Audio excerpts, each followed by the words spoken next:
Estelle Lebas, consultante et formatrice en communication et gestion de crise.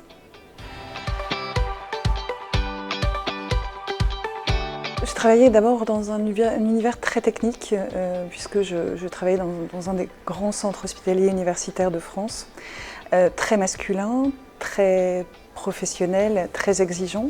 Et puis dans cet univers-là, j'ai été amenée à gérer beaucoup de crises, puisqu'il n'y a rien de plus vivant qu'un hôpital, et il y a crise quand il y a vie, les deux choses sont un peu inséparables. De fait, je me suis révélée en capacité à gérer des situations complexes, parfois effrayantes, souvent sidérantes, et cette nécessité m'a amenée à me rendre compte que j'avais peut-être de la chance par rapport à d'autres qui étaient moins armés. Donc j'ai eu envie de créer mon entreprise pour venir en aide à ceux qui n'ont pas eu la chance d'expérimenter, qui se retrouvent face à des situations difficiles, paralysantes, et leur permettre, en les accompagnant, de prendre confiance et d'assumer, de faire face à des situations sensibles, voire des crises. Oui, c'est-à-dire que je dirais qu'il y a une chose que je sais, c'est que je ne sais rien. Alors c'est pas rassurant, pourtant mon métier c'est de rassurer, mais justement je pense que ce qui est très très utile, c'est de pouvoir remettre sans arrêt ses connaissances en question, de manière à pouvoir, le doute en l'occurrence fait avancer. Et c'est le propre même de la crise. Quand on est en zone d'incertitude, il faut prendre des décisions, il faut à la fois analyser et décider. Et c'est ce qui m'intéresse, c'est cette espèce de brèche ou de moment où on va devoir très très vite trouver les bonnes réponses et les mettre en œuvre. Ah oui, une dont j'aurais été fière, c'est une très vieille aussi. C'est une crise chez Perrier. Perrier qui a décelé, alors que les contrôles étaient bien moins nombreux, on parle avant les années 2000, décèle un risque donc une substance indésirable dans les bouteilles de Perrier et qui arrive à retirer de tous les rayons, de tous les magasins, en un temps absolument record, tous ces produits, sans savoir précisément quels étaient les lots incriminés. Je trouve que ça, c'est un acte responsable et un acte de responsabilité vis-à-vis des consommateurs extrêmement rassurant et finalement peu coutumier du fait des acteurs de l'agroalimentaire à l'époque. Bien sûr, il faut d'abord distinguer deux choses. La gestion des risques, qui est un métier en soi, qui n'est pas le mien, et la gestion de crise, qui est autre chose. La gestion des risques se fait en amont et elle permet de repérer quelles sont les zones de fragilité de l'entreprise. La gestion de crise est autre chose, c'est comment réagit-on ?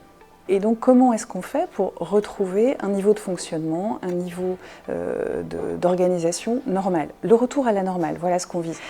Ceci dit, tout ce qu'on prévoit en gestion de crise est rarement ce qui survient, c'est-à-dire que c'est l'inattendu qui arrive. Et la question n'est pas de savoir si le cas précis s'est déjà posé, la question est de savoir comment un collectif, donc une équipe, fonctionne pour faire face à un événement qui le plonge dans l'incertitude. Donc c'est en expérimentant à travers des formations, en mettant en situation les différents professionnels et en testant les procédures et les process qui existent qu'on va voir où s'améliorer, où progresser. Si vous êtes déjà sur les réseaux sociaux, évidemment, il faut maintenir le lien avec vos communautés via ces canaux de communication, bien sûr. Maintenant, en temps de crise, il y a intérêt quand même à faire une veille. Si vous n'êtes pas présent sur les réseaux sociaux vont se charger de meubler le silence. Donc il est important de garder un œil dessus, même si vous ne les pratiquez pas ou peu habituellement.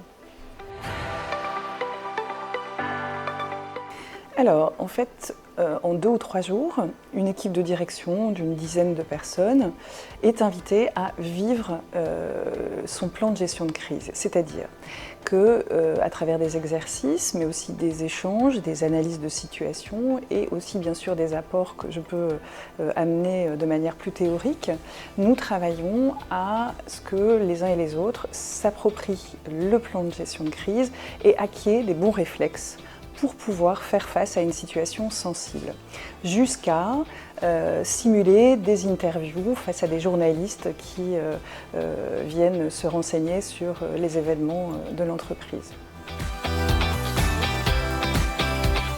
La première des formations, c'est celle qui permet à chacun de prendre confiance dans sa parole en public, c'est-à-dire se préparer à des situations qui peuvent être difficiles. Ça peut, par exemple, parler à un auditoire, prendre la parole en comité de direction, préparer un concours aussi. Voilà, prendre la parole en public, on est tous atteints d'une maladie qui s'appelle la glossophobie. Eh bien, elle se dépasse en travaillant. Donc c'est une des choses que je propose, travailler sa communication orale par des exercices mis en situation avec face caméra, un jeu de questions-réponses.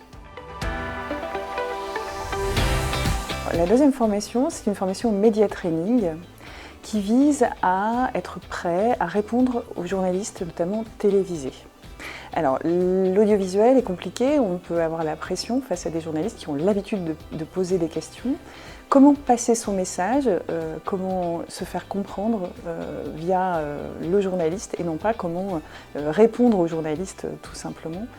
Voilà ce que j'aide les managers, en l'occurrence les dirigeants aussi, à mettre en place pour leur permettre d'être compris et de faire passer l'essentiel de leur message via une rencontre avec un journaliste télévisé.